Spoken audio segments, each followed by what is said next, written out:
So as you mentioned, we're going to talk about the card system as a framework for vaccine delivery and specifically in community pharmacies.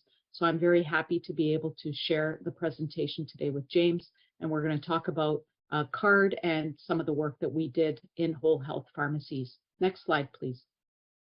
So here are the learning objectives for the presentation today. First, to be able to decide and to determine why we need to do card.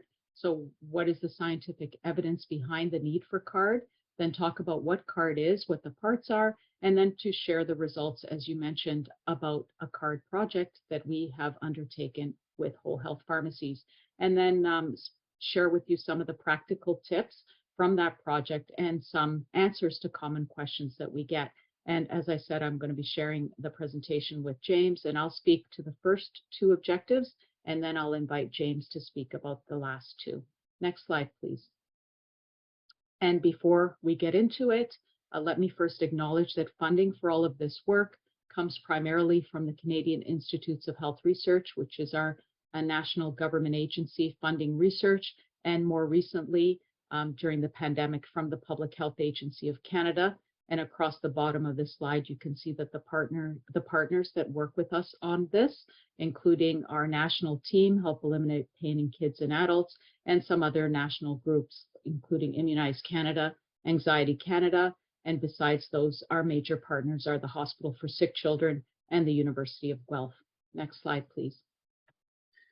James also would like to acknowledge that he's here to present the findings from our research that was conducted within whole health pharmacies, and he's not here in his capacity as chair of the Ontario College of Pharmacists Board. Next slide, please. So let me begin with an introduction to vaccine hesitancy, and I don't need to say much. I'm sure everyone has heard a lot about vaccine hesitancy over the last couple of years with the pandemic. Just to say that the World Health Organization, or WHO, defines it as a delay in acceptance or refusal of vaccines despite the availability of vaccination services.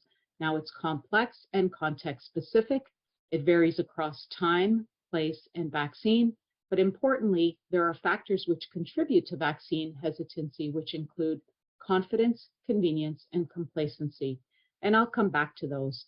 Interesting also that the WHO identified vaccine hesitancy as a threat, one of the 10 threats to global health in 2019, and then we saw this come to fruition only a year later with a pandemic, and everyone knows about the struggles that have happened trying to get people vaccinated when a vaccine did become available. Next slide, please. So let's talk a little bit about needles in general.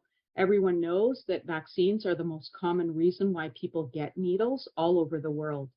Pain is also the most common adverse event from needles, from vaccinations, even though we don't acknowledge pain as an adverse event following immunization. Importantly, children are more vulnerable to pain than adults are. They react more to the same stressful event or the same noxious stimulus compared to an adult. Kids will say they feel more pain with the same needle procedure compared to an adult, and they're also more bothered by it. About 2/3 of kids and 1/4 of adults are afraid of needles. And if you're afraid of needles, this can fuel pain. So you can feel more pain, and you can also have other immunization stress-related responses. For example, dizziness, headache, nausea, and at the extreme, fainting. If people have such negative experiences during vaccination, this contributes to negative memories about vaccination and negative attitudes towards healthcare providers and vaccination, and it affects people's willingness to get vaccinated in the future. So people might be surprised to know that across the age range, about 1 out of every 10 people refuses or delays vaccinations just because of concerns about fear or pain. And it doesn't really sound like a lot until you start thinking about how many people we want to get vaccinated. So during the pandemic, in the early phases when the vaccines were available, we really wanted everyone to be vaccinated. And so if you think, having 10% of people not getting vaccinated just because of pain or fear, that's actually a large amount. Next slide, please. So in this diagram, I'm showing you that someone's experience with pain and fear in the context of vaccination, as well as other painful procedures is not just a function of themselves, it's also impacted by others that are there. So you see here an arrow between the clinician or the person who's performing the procedure, as well as others that might be there, onlookers, caregivers. So there's things that other people could be doing that make things better, and there's things that they can be doing that make things worse. And if people experience pain and fear, what happens is these responses or these feelings actually augment one another, and one can escalate the other. So if you have more pain, you have more fear, and if you have more fear, you have more pain. And this can influence your experience in the future. So if you've had a bad experience, the next time you get a needle, you may have more pain and more fear. And you can imagine when somebody grows up, assuming this is a child to begin with on the left, when they grow up and then they have their own kids, it becomes very difficult for them to support those children because they themselves don't know how to cope with pain and fear. So you have a propagation across generations of pain and fear as concerns related to vaccination. Next slide, please. So I want you to contemplate this statement. People's experiences of pain from a needle injection are the same because the pain stimulus is the same. So this is not a trick question, and most of us actually know the answer. Can you click on the screen again, please? Pain is inherently a subjective experience, which means everyone experiences it differently, and it's influenced by different factors.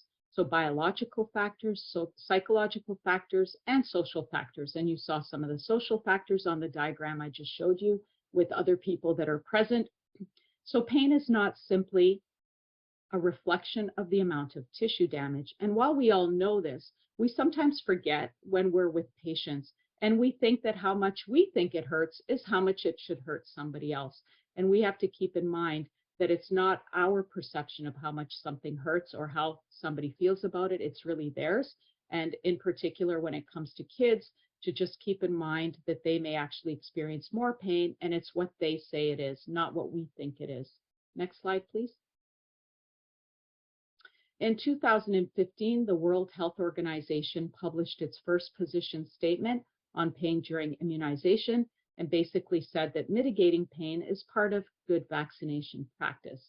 So embedding evidence to try to take away pain should be part of immunization policies and practices.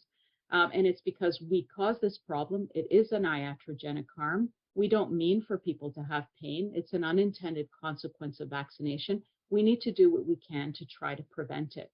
Next slide, please.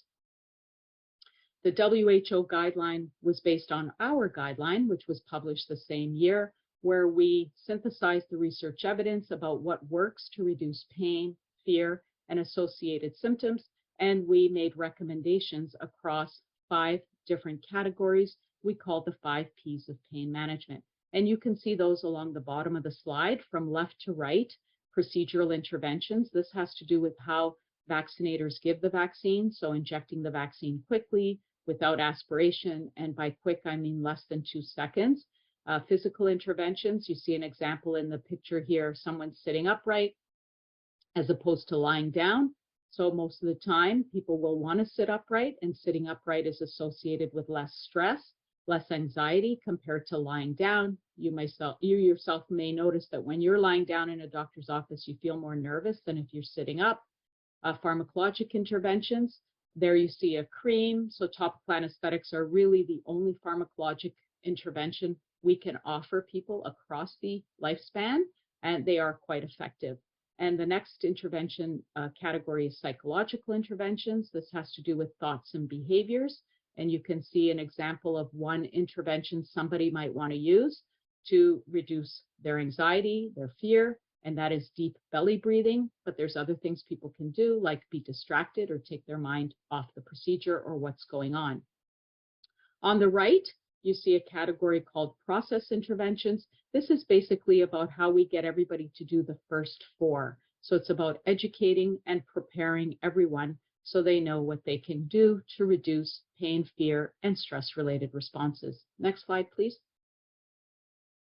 So in our guideline, we created algorithms and other tools to be able to implement or integrate this information into practice. So at a glance, you can see those 5 categories I just mentioned, those 5 Ps, and there's a couple more in here. One is interventions related to people who have high needle fear, where the needle fear is so high, they really can't bring themselves to be vaccinated even if they tried.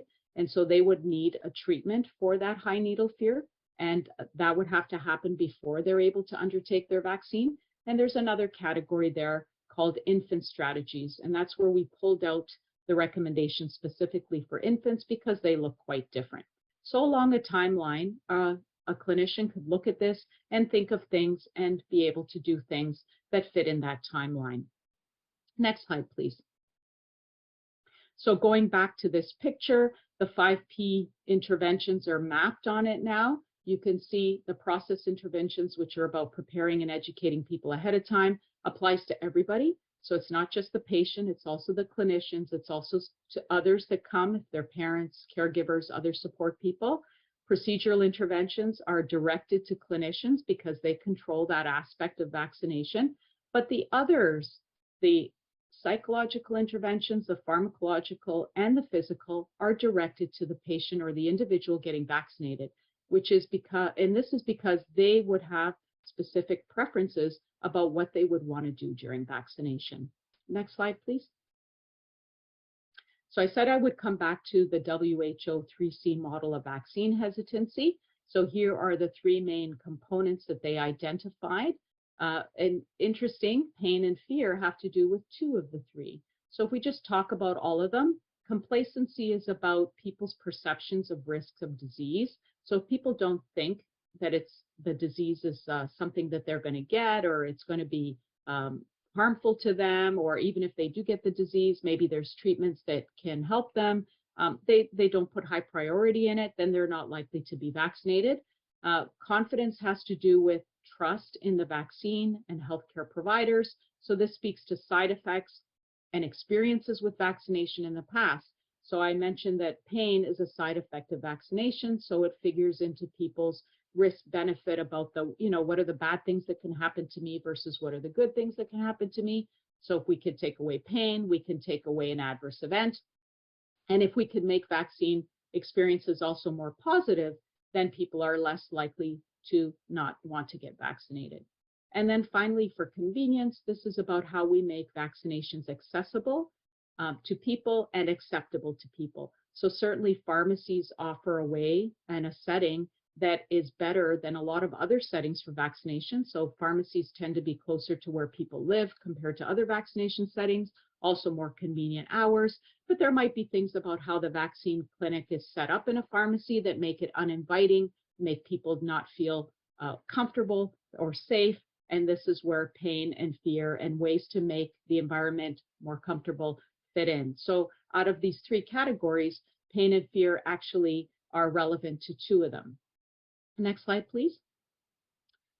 And just to pick up a little bit more on the confidence issue as a domain of vaccine hesitancy, one thing we don't often think about consciously is how we make, or explicitly, is how we make trusting relationships with patients. Well, it happens that trust is built by not only showing people we know what we're doing or we're competent, but also by demonstrating that we care about them. So using a more person-centered approach to delivery of healthcare. And this includes vaccinations as well. So when we invite people to participate and take their needs and preferences into consideration, we're showing them that we care about them, and we're actually helping to build trusting relationships.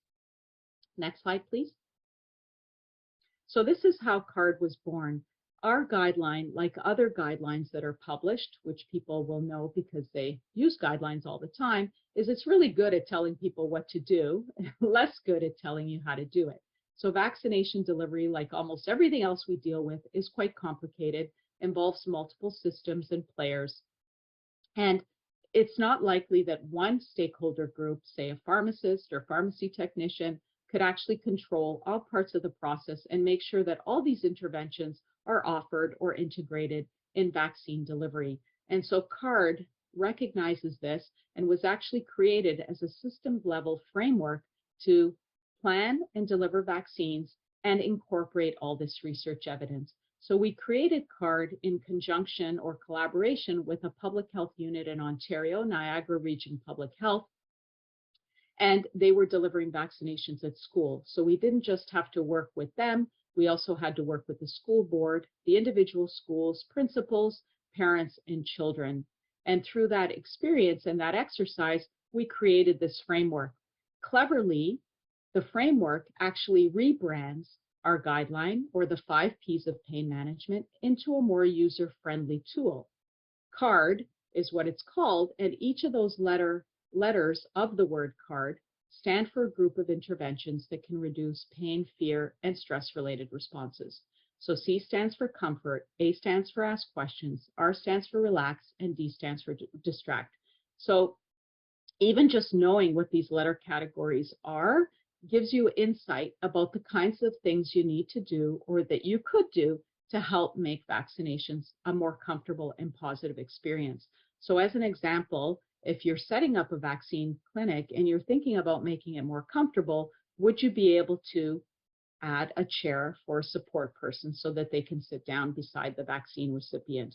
If you're the client, is it possible for you to think about wearing something that's comfortable and makes your arm easily accessible for vaccination? So a short sleeve shirt or a loose fitting sweater. It's surprising how many people show up for vaccination without proper attire, making it very difficult to get vaccinated, requiring them to disrobe, which very much can escalate anxiety and increase the risk for stress-related responses. A is for ask questions. When people don't know about things, it can make them nervous. So inviting people to ask questions to help alleviate their concerns can reduce stress, reduce the risk for immunization stress-related responses. So for kids, the kinds of questions they ask have to do with the needle and ways to make the needle hurt less. And here they can even learn about things that they have no idea about, like using topical anesthetics. Adults might have different questions, but just the same, addressing these questions is really important and invites patients to participate. R is for relax. So how can we think of ways to make the environment more relaxing? Can we insert or include privacy, make it a private experience so people are not seeing others getting vaccinated, which can escalate fear? Are we hiding our needles? Needles are a big fear cue for everyone. And then distract is about getting people's attention off the procedure. So especially while waiting, people's anxiety can go up. So give them something to look at or something to do. And patients themselves could also bring things to do when they're at the clinic. A lot of times people think that they need to surrender all their attention to the vaccinator, but they actually don't. They can decide what they want to do to cope, and they don't need to pay attention to the vaccinator. Next slide, please.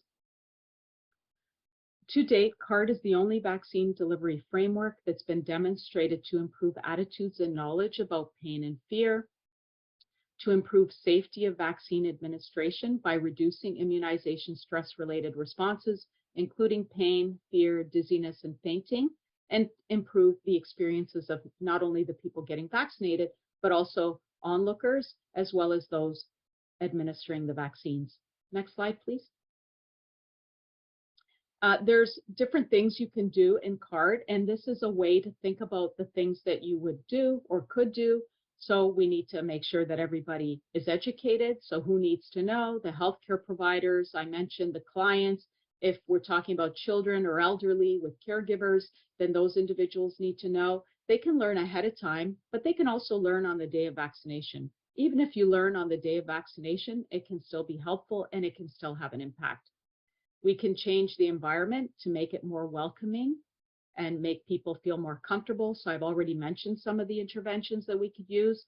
I've talked about inviting patients, addressing their concerns, their preferences for how to cope, and then using language and supporting them in a positive way to minimize fear and pain. And then finally, we can get feedback. So in our projects, we often ask patients to tell us about their stress-related responses and to tell us how their experience was compared to the last time they got a needle. But we don't stop there. We also ask healthcare providers, what was it like for you?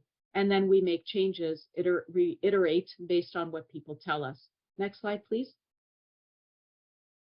You can also think of CARD across a timeline, so not like what I just showed you, but similarly incorporating the different interventions, but just thinking about it as in terms of what needs to happen before vaccination, on the day of vaccination, and then after. So in the beginning, who needs to know staff-wise, what do you want to do? How do you want to change or transform the processes or the spaces to be able to integrate some of this research evidence into your vaccination process? And then on vaccination day, how do we let the patients know? How do we teach them about this? Can we get their preferences for how they want to cope while they're waiting? What can we have them do? And then during injection, how can we support them in their choices? And then after, how can we get their feedback? And then we use this information to make it better for them and for others the next time. Next slide, please.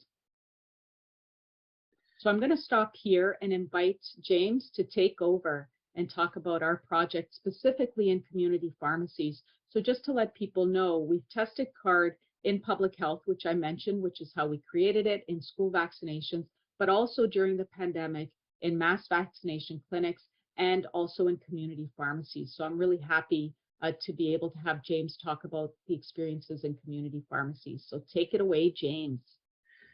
Thank you very much, Anna. That was a great overview of CARD, orienting everyone in the audience. And as Anna said, at this point, I'm going to walk us through the study we conducted at Whole Health Pharmacies.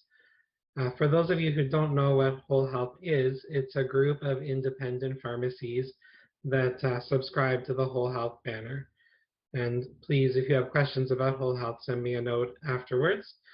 I myself, I'm a practicing pharmacist, and you might be wondering, why, James, did you want to try CARD in pharmacy? And because it was a really difficult time to conduct research when we did in the middle of the pandemic. So as a practicing pharmacist myself, I've immunized many children, and sometimes those encounters, they went really well, and sometimes they were quite challenging. I also have directly supervised many staff pharmacists providing immunizations for pediatric patients, and I currently support hundreds of pharmacy professionals under our banner. With the rollout of the pediatric COVID-19 vaccines for the 5 to 11 years age group, which was just about 1 year ago when we started, I heard stories from our pharmacies about how that first batch of pediatric vaccines went. And for some of them, they were opting out from continuing because they found it so difficult to try and fit those pediatric vaccines into their busy days with everything else they were managing, because it was more time consuming and because of the children's level of fear. But at the same time, our pharmacy teams want to do all they can to protect our communities. So at the height of the Omicron COVID-19 wave, we decided to implement CARD at 5 of our Whole Health Pharmacy locations to see if it would help improve the vaccination experience for children, but also make providing vaccines to this group less stressful and less challenging for the immunizers on our teams. So these findings, I think, have become even more important now that pharmacy teams are immunizing even younger children. For some of our stores are immunizing the 6 months and up group against COVID-19 now. Next slide, please, Dom. So this is just an overview of the methods for our study. Our research design was a before and after study. We selected 5 pharmacies to participate that were engaged in pediatric vaccinations for COVID-19. We used surveys to collect data at each pharmacy prior to implementing CARD and then subsequent implementation. In most cases, CARD was implemented at the next scheduled pediatric immunization day, typically 1 week apart. And in one case, we transitioned from standard care to CARD midday in about 20 minutes or so. The card interventions we used were environmental changes, including posters, distraction kits, and providing privacy, educational interventions, including immunizer training and the card coping checklist, and interaction changes, including coping choices and reducing fear cues. These changes will become more apparent in the coming slides as we're going to walk you through all of them. We collected survey data from patients and children regarding pain and fear, comparing to their past vaccination experience and how much they thought CARD helped. We also collected data from immunizers about their experience with CARD using surveys and focus groups. So if there was something to record, we documented it pretty much. Next slide, please, Dom.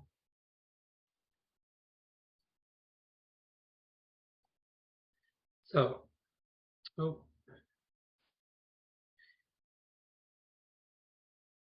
So I'm going to walk you through some of the before and after photos to give you an idea of how to implement CARD in your own pharmacy. These slides will show environmental changes we actually made in the pharmacies that participated. So the pharmacy shown on the slide, it's a larger format premises with a waiting area and clinic rooms available.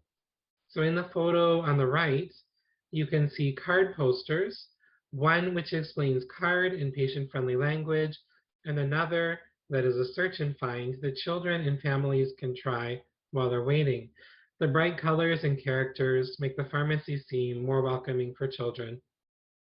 In this photo, you can also see a cart right in the middle of the photo on the right. Which is carrying distraction items such as coloring pages and crayons, maze games from the dollar store, fuzzy pipe cleaners, and candy. I found it worked best to keep the distraction cards near to where the children were waiting for their turn to be vaccinated so that they would feel comfortable selecting some items. The cart is a good option for pharmacy teams to roll it out during periods of pediatric vaccinations and then put it away if it's not needed. Next slide, please, Dom. In contrast to the first pharmacy, this location, showing on the slide now, is much smaller. We were, however, able to implement CARD on this smaller premises. In the photo on the right, you can see that we added card posters to the small waiting area and included distraction items on the cart and on the table. Next slide, please, Dom. As you can see, we have many different formats of pharmacies in the banner, which we included in the study. This location doesn't have a typical waiting area at all. Their procedure is to have the next appointment wait in the aisles of the pharmacy. We included this slide to show that no matter the pharmacy layout, there is an opportunity to implement CARD. During the vaccination clinic, we included the easel with card posters and the distraction items on the cart. And in that photo on the right, you can actually see a little girl and her mom working through some stickers. So next slide, please, Dom. So this slide shows environmental changes to the vaccination area itself.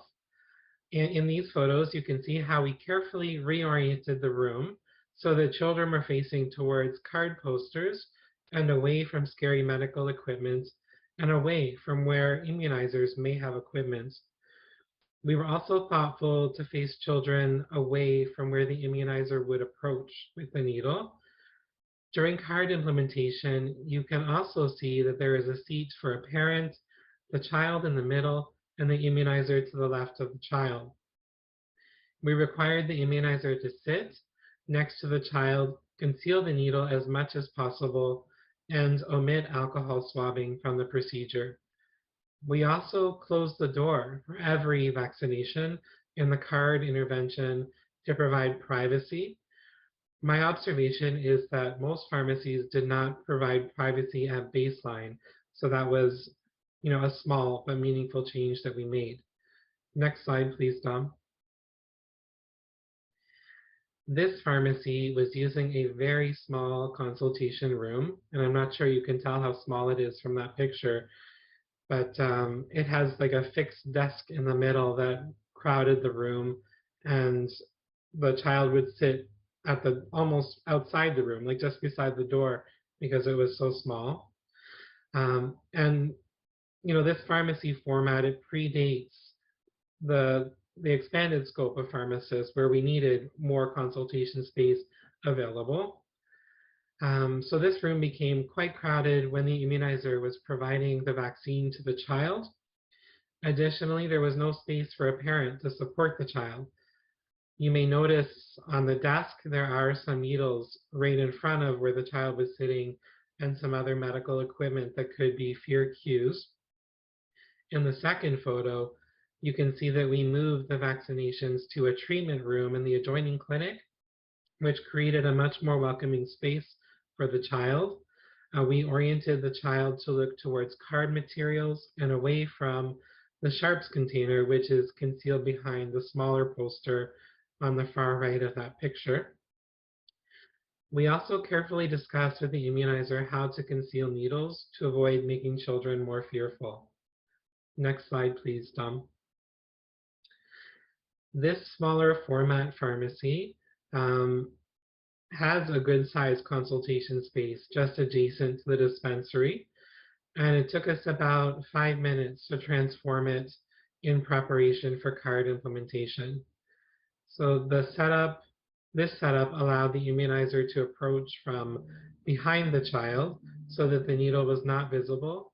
And we were also able to include some distraction items on the desk. Next slide, Dom, please. So I wanted to include this slide to show some of the coping interventions we made available during the study. We were very careful to include items that would not add significant cost to pharmacies who choose to implement card. Most of the items came from the dollar store, which included puzzle games, fuzzy pipe cleaners, crayons, coloring pages, and candy. The most expensive item we used in the study is numbing cream, which is approximately $30 for a 15-gram tube, and it would be enough for about 15 immunizations. Pharmacies could consider charging a fee for that service if cost was a concern. When children choose numbing cream from the card checklist, we would apply the cream, cover it with a transparent film, and have them wait for 20 minutes so that the cream would take effect. During that time, we would invite the next child to come for their vaccine while we let the child wait for the cream to start working. The addition of numbing cream, it didn't impact the overall clinic flow, just the order children were immunized. Kids with the cream were busy and the distractions, busy settling in really with the distractions while they were waiting. And they didn't get more anxious as they were waiting, but actually became more relaxed, sitting in that fun waiting area with lots of distractions. Next slide, please. This slide includes a photo of the card checklist that I've mentioned a few times already. It would be helpful to provide information on card ahead of time, if possible, but we were not able to do so in our study. Try to provide families this information about card ahead of time through appointment booking systems or a website. You can also direct families to cardsystem.ca. There is also an online card game made available for children aged 5 to 12. And if children are able to know about the card system ahead of time, they can be encouraged to come wearing comfortable clothes or pajamas, or bring favorite toys from home, or even bring tablets to help with the distraction. It's important to orient each family to card, and it is not difficult to do so. We oriented each family with a couple of sentences about card, and then asked them to work through this checklist as part of the routine appointment intake process. Most parents were happy to go through the process, as we were all focused on making the child's appointment a positive experience. Parents can assist children with the survey, and some older children can do it on their own. The pharmacies in the study were able to implement the checklist into their intake process with little effort. It was remarkable to witness children making decisions on how they would like to proceed with their vaccination. One pharmacist remarked in our focus group, and the quote is there on the slide, the difference of having this piece of paper in front of me prior to giving the vaccination, it gives me a lot of sort of perspective already as to what maybe this child would prefer. This feedback emphasizes how useful the checklist is in providing a quick overview of the child's preferences for the vaccination. You can see that the checklist has options representing each letter of the card system: comfort, ask, relax, and distract. Towards the bottom of the checklist, children are asked how afraid of needles they are. This question is very important to review, as we saw some children who were outwardly put on a brave face, but rated themselves as a lot afraid of needles. When a child chooses topical anesthetic, this should be addressed without delay, since the cream needs 20 minutes to take effect. We had some parents try and discourage children from having topical anesthetic due to added time, but it was important to advocate for the child's choices, and in every case, the parents agreed. Next slide, please, Dom. In the study, we asked for feedback from children and parents. These tools are available for you to use as well. It's important to ask for feedback so that you know whether CARD is working and to determine further improvements. It's also helpful to debrief with staff to make sure to include feedback from patients to guide future steps. And we don't have it in the deck, but for children, the 5 to 7 group, they had a rating scale of faces. So they could pick from a lineup of faces regarding how painful the needle was, from not painful to painful. Maybe, Anna, you know the exact language on that. No, that's right on. Faces Pain Scale Revised is the name of the tool, but it doesn't matter. But Okay. just to say, for the younger kids, they wouldn't necessarily be able to put numbers to how they felt, but they would be able to choose pictures. Thank you. Yeah, thanks. Next slide, please, Dom. So getting into the demographics. So our sample included about 150 children.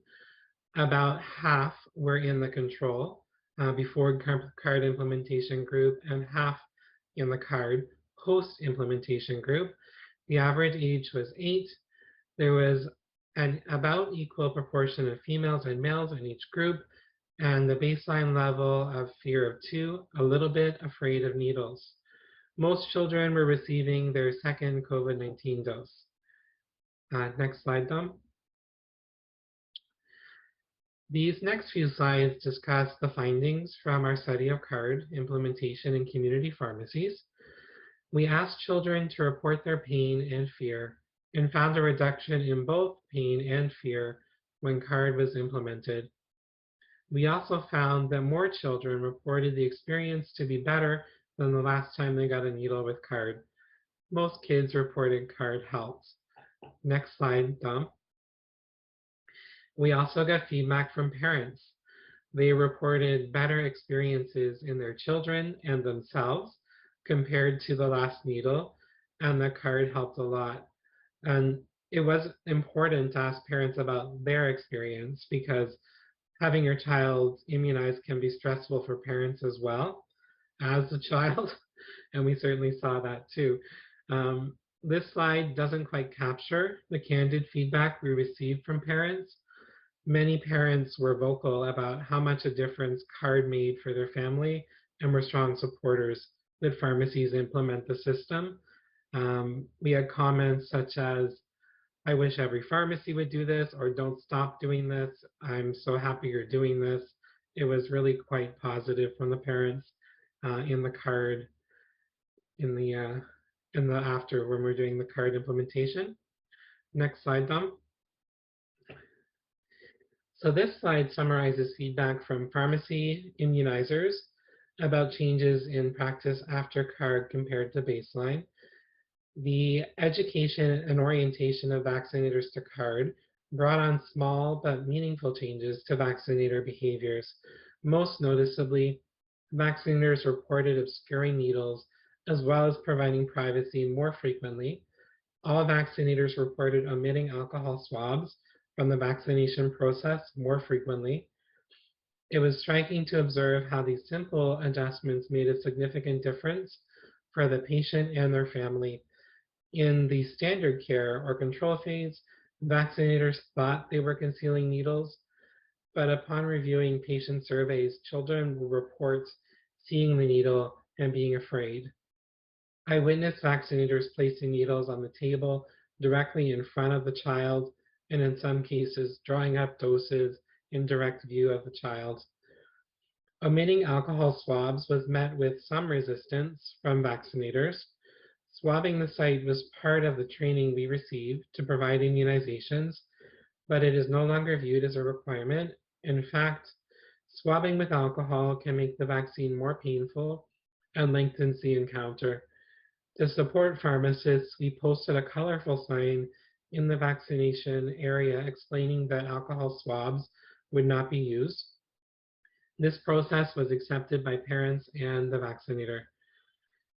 Vaccinators reported higher use of various CARD interventions, including obtaining children's preferred coping strategies and inviting children to ask questions. Reviewing the CARD checklist was key to empowering each child to make decisions on how they wanted to have their vaccine appointment. Vaccinators reported that the checklist provided a quick overview of how fearful the child was and their decisions on how they would like to receive the vaccine. Having this information made the vaccination encounters unfold smoothly. Next slide, please, Dom.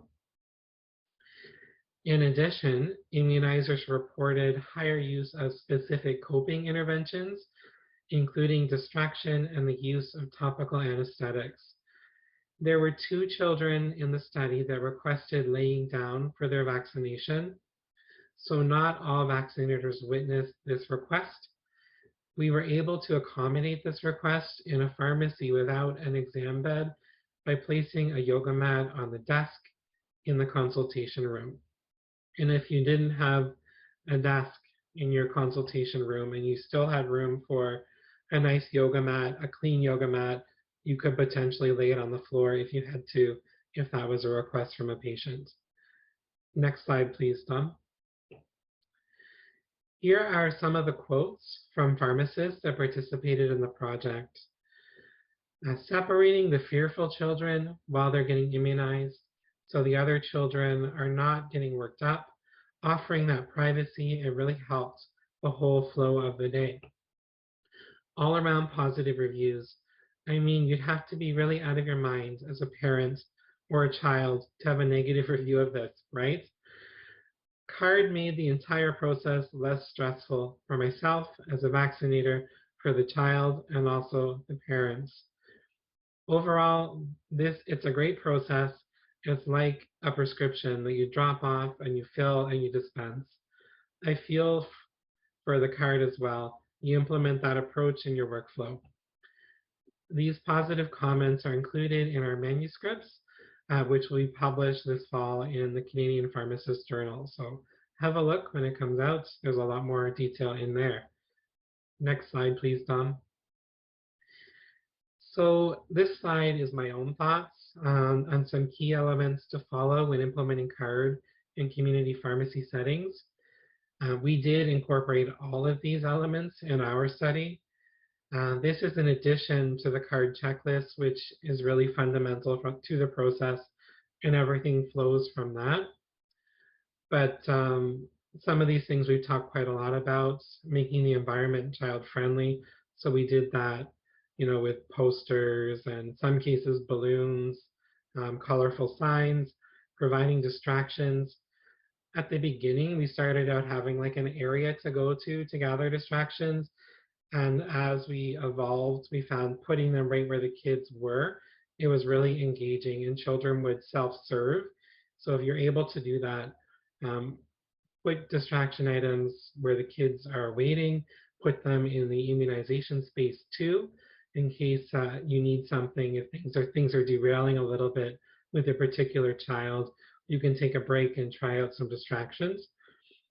Addressing the child directly is something that's really made a difference.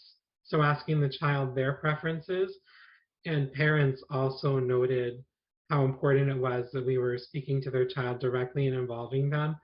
I think for lots of children, healthcare is something that's done to them and not something they participate in.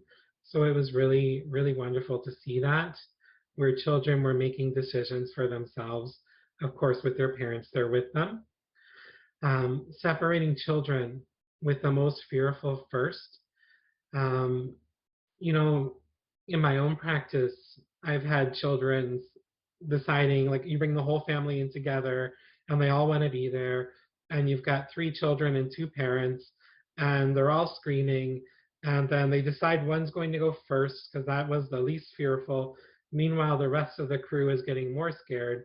Um, we found that separating, you take a quick look at that card checklist. On the bottom, it tells you the children rate how fearful they are. So you look at that and you see which child is more fearful, and then you, as a provider, you say, okay, I'm going to take little Susie first, and then if there's 2 parents, you can separate them. There was one family where there wasn't 2 parents, and then we had like a staff person continue to engage with the child waiting while we took the first child who was more fearful first, and that really helped the process go more smoothly. Always provide privacy. As I mentioned at baseline, I think none of our pharmacies were, which is, it was a little surprising. Like, we have really great pharmacists, but they're all very busy, and that step of closing a door and providing privacy wasn't happening. Um, but it makes a big difference as well, not just for that child you have in the room with you, but if there's other children waiting and the child with you in the room is getting worked up, they might not hear it as readily if you have a door closed. Um, Hiding needles. I think all of our immunizers thought they were hiding needles, and I think I would say all of them weren't or could do a better job of it. Um, as even we, when we were setting up card, we would try and orient rooms to hide needles, and then still kids would find a way to see them. So it's a lot of work to hide needles, and you have to be very purposeful about it. So, making sure you don't have needle paraphernalia in the room, you just bring in that one needle for the child. You're quick about it, as fast as you can, and until the last minute, you're keeping it out of view. So there's ways to do that with technique. Omitting alcohol swabs, you already talked about that quite a bit. Pharmacist sitting was important, and I think all of our pharmacists at baseline were not sitting. Actually, that's not true. I know at least one of them was, but for the most part, pharmacists, many cases, pharmacists were standing and providing immunizations. But for children, getting down on that level with them, eye to eye, next to them, I think provides additional comfort, and that did make a difference in our study. Removing extra clothes before entering the vaccination room is something that, I witnessed in this study firsthand.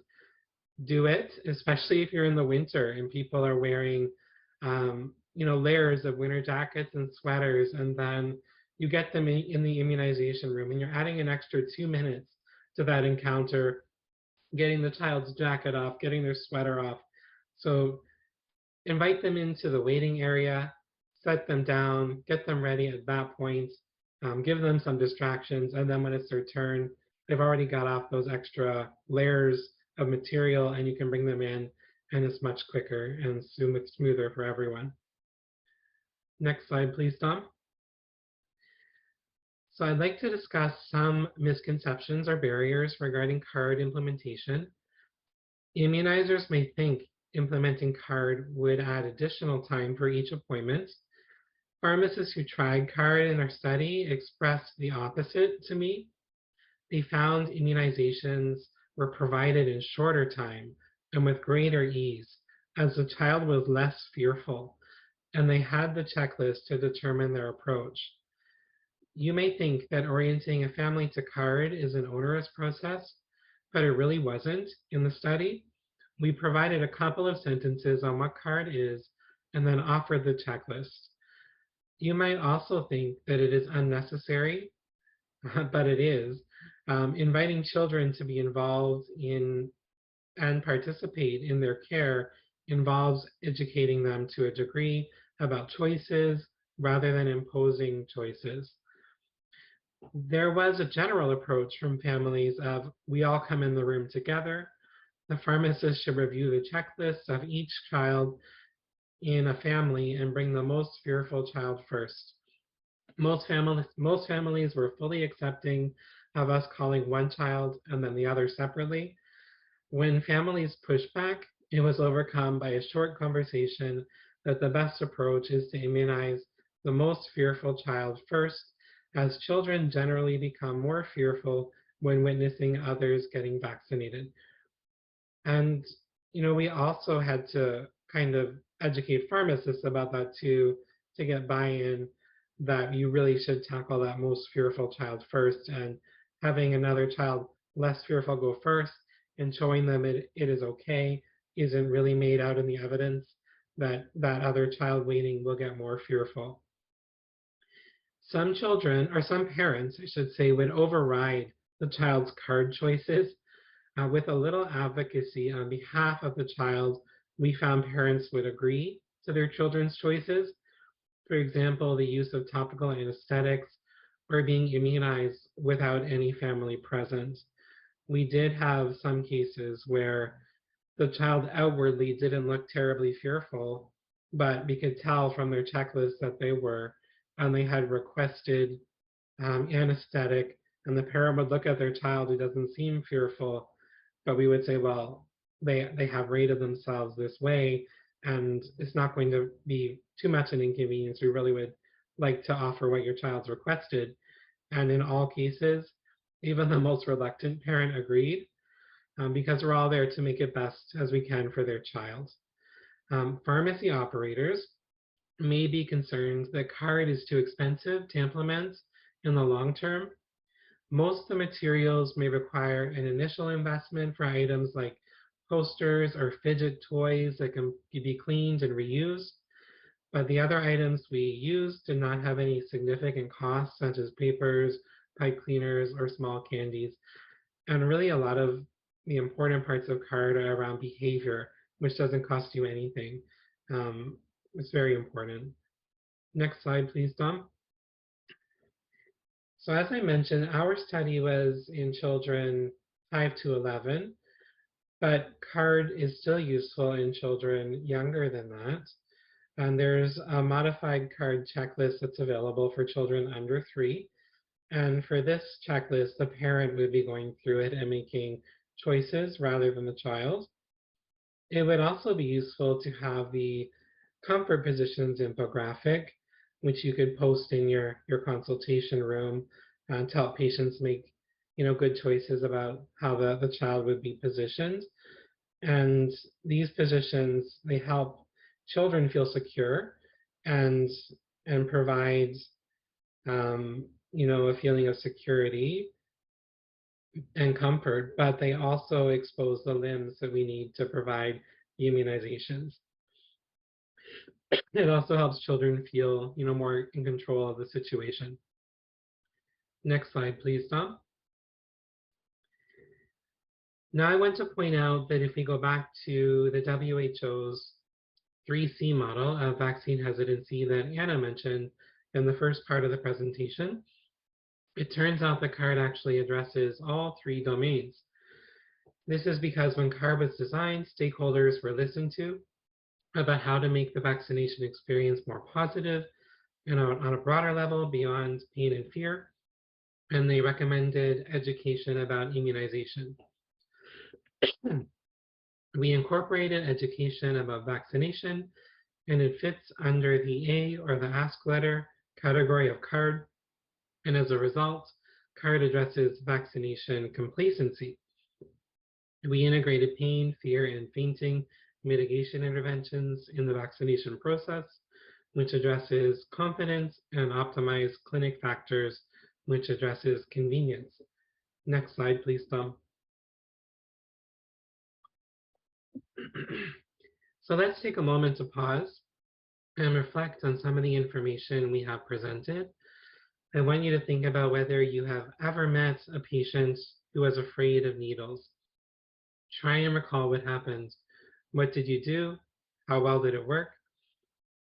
Thinking about what you learned about the CARD framework, is there anything you might do differently next time? It'd be nice if this was in person and we could have that, but if anybody has something they would do differently, for sure write it in the chat. We'd love to see it. Next slide, please, Dom.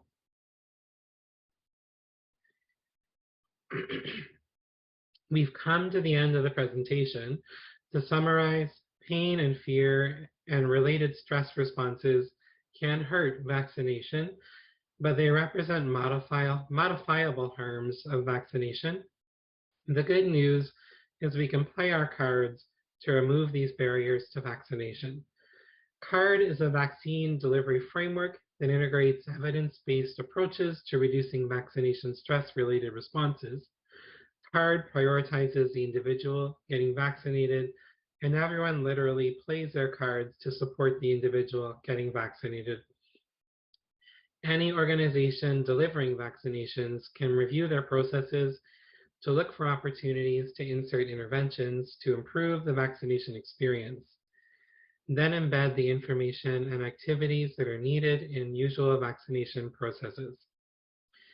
I invite you to find something that can be improved upon in your practice setting and to do something about it to improve the experience for your patients and yourself and to promote vaccination.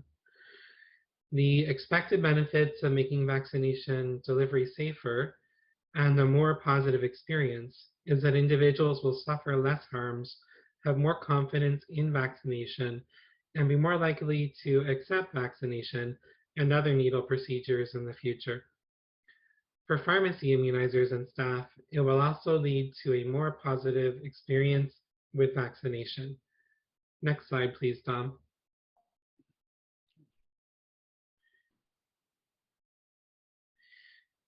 Since it's 8:01, Dom is a little slow on the draw. He's already thinking about his break after work. So I'd just like to take a minute to thank the pharmacy teams that invited us in to conduct this study. Throughout the whole health banner, we really had tremendous support to try something new, and real practice leaders that they would welcome us in to do that and put up with us while we collect lots of data around them. The manuscripts from this study will be published later this fall in a special edition of the Canadian Pharmacist Journal, and we're all very excited to share that with you. So please have a look once it's published. Next slide, please, Dom. So finally, this is my last slide, I think. Here are some resources that are available to support implementation, which is directed towards healthcare providers administering vaccines.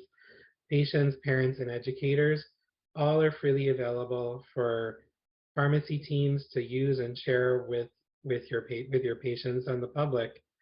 Information about cards specifically for pharmacy, as I mentioned, will be published this fall very soon in the CPJ. So please look forward to that information. That was a great presentation. I'd just like to say thank you both for taking the time this evening to walk us through the CARD framework. It was super informative. I really sort of enlightening to know how easy it was to set up, hearing that you set it up just midday in one of your clinics. And I think some of the other things that sort of addressing the children, sort of engaging them in their own care, that was a really a great part of it all. So I really wanted to say thank you both for presenting tonight. You're very welcome. We're very happy to be here and talk about it. So I think we're pretty excited about what we pulled off. Awesome. We don't have any questions, so what I'll do is I'll sign off, let everybody go. We are just past 8 o'clock, so I'd just like to say thank you to Moderna, and thank you for everyone for joining us this evening, and have a great night.